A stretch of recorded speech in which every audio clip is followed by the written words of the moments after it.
Shalom saudara yang terkasih dalam Tuhan Yesus Kristus. Selamat pagi dan selamat datang dalam Renungan Harian Kristen Morning Hope. Kiranya saudara dalam keadaan yang sehat, dipenuhi oleh sukacita dan damai sejahtera. Hari ini kita akan merenungkan kebaikan Tuhan dalam hidup kita melalui firman Tuhan, dan kiranya firman Tuhan senantiasa menjadi kekuatan kita dalam memulai dan melakukan segala kegiatan kita di sepanjang hari ini. Namun sebelum kita merenungkan kebenaran firman Tuhan, mari kita berdoa. Bapa kami yang di surga, Bapa yang kami muliakan dan kami sembah, dalam nama Yesus Kristus, kami mengucap syukur untuk hari yang baru ini. Kami juga bersyukur untuk pemeliharaan, kekuatan, kesehatan, serta anugerah yang telah Engkau berikan. Bapa kami yang di surga, kami menyerahkan ke dalam tangan-Mu segala apa yang kami lakukan di hari yang baru ini. Kiranya Tuhan memberkati dan menyertai segala kegiatan yang kami lakukan sepanjang hari ini. Bapa kami yang di surga, sebelum kami beraktivitas, kami mau merenungkan firman-Mu. Kiranya Tuhan yang memimpin agar kami semakin mengerti firman-Mu dan juga dapat melakukannya dalam kehidupan kami hari ini. Terima kasih ya Tuhan, kami menyerahkan semuanya ke dalam tangan pengasihan-Mu. Dalam nama Tuhan Yesus Kristus kami berdoa. Amin. Saudara-saudari yang dikasihi Tuhan Yesus Kristus, sekalipun zaman semakin modern, tentu pengalaman tersesat masih kerap kali terjadi. Bahkan dengan perangkat navigasi canggih sekelas GPS sekalipun. Arahan yang salah membuat pengendara tersesat dan tidak mencapai tujuan. Sebagai anak Tuhan, bukankah kita dituntut menjadi kompas agar dunia melihat dan mengenal arah sang benar itu? Sadar atau tak sadar, ketika kita gagal menjadi kompas itu, maka kitalah penyesat itu. Saudara yang terkasih, menyesatkan dalam perikop ini berarti yang pertama menjebak orang lain ke dalam dosa. Yang kedua menyebabkan orang lain jatuh dalam dosa dengan cara mengajarkan yang sesat, memberikan arahan maupun teladan yang salah, dan membiarkan suatu kesalahan. Oleh sebab itu, ada beberapa hal yang perlu kita renungkan melalui firman Tuhan ini. Yang pertama, konsekuensi penyesat.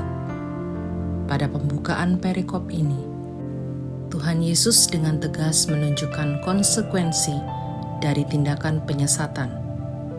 Mazmur 18 ayat ke-6 mengatakan, "Batu kilangan diikatkan pada lehernya, lalu ia ditenggelamkan ke dalam laut."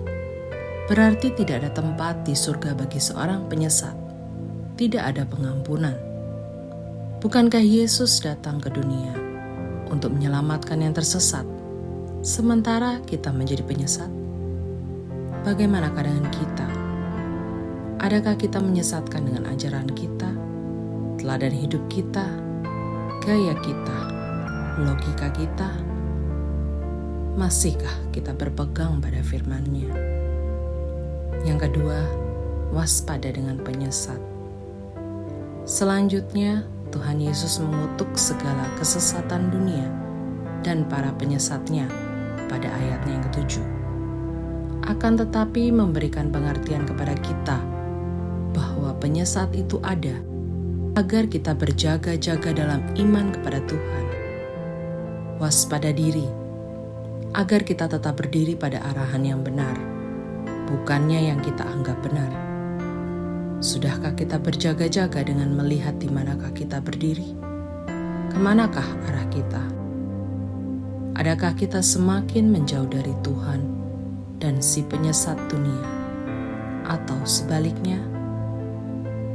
Yang ketiga, hindari sumber penyesat.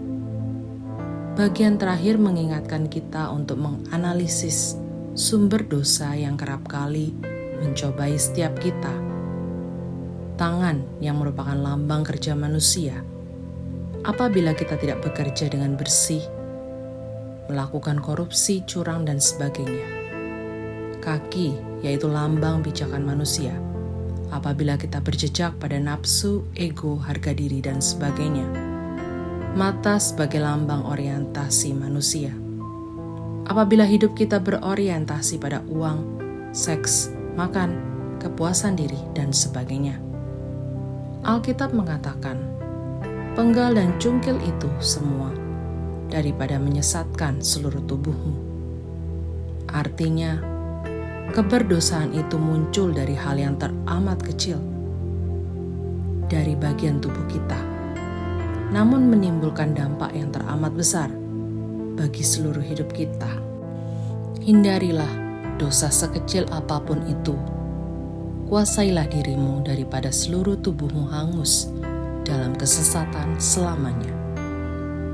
Tuhan Yesus tak pernah mengajarkan kita menuding siapa yang sesat, sebab barangkali kesesatan itu muncul dari diri sendiri. Dunia yang penuh dengan kesesatan akan menarik kita untuk bersarang di dalamnya. Akan tetapi, pastikan bahwa kita tidak tersesat menjadi penyesat. Waspada terhadap penyesat dan membuang segala kesesatan itu demi hidup yang berkenan. Ingatlah bahwa Tuhan Yesus datang untuk menemui dan menyelamatkan kita yang tersesat, memberi arah hidup kepada yang hilang arah hidup. Tuhan Yesus memberkati. Amin. Terima kasih Tuhan Yesus atas pertolongan Tuhan dalam hidup kami. Terbukti kami boleh ada sebagaimana kami ada, itu karena anugerah Tuhan yang besar. Bapa, terima kasih kebenaran firman Tuhan yang boleh kami renungkan pada pagi hari ini. Kiranya Roh Kudus Tuhan yang selalu memimpin dan memampukan kami untuk dapat melakukan firman Tuhan dalam setiap langkah hidup kami. Tuhan, tolong kami yang sebentar lagi melakukan berbagai aktivitas kami. Sekiranya Tuhan Yesus yang menjadi benteng hidup kami, sehingga kami bisa mengakhiri sepanjang hari ini dengan baik, yang seturut kehendak Tuhan dalam hidup kami. Di dalam nama Tuhan Yesus kami berdoa. Amin. Demikian renungan kita pada hari ini. Kiranya sukacita dan damai sejahtera memenuhi kita sepanjang hari. Tuhan Yesus memberkati. Shalom.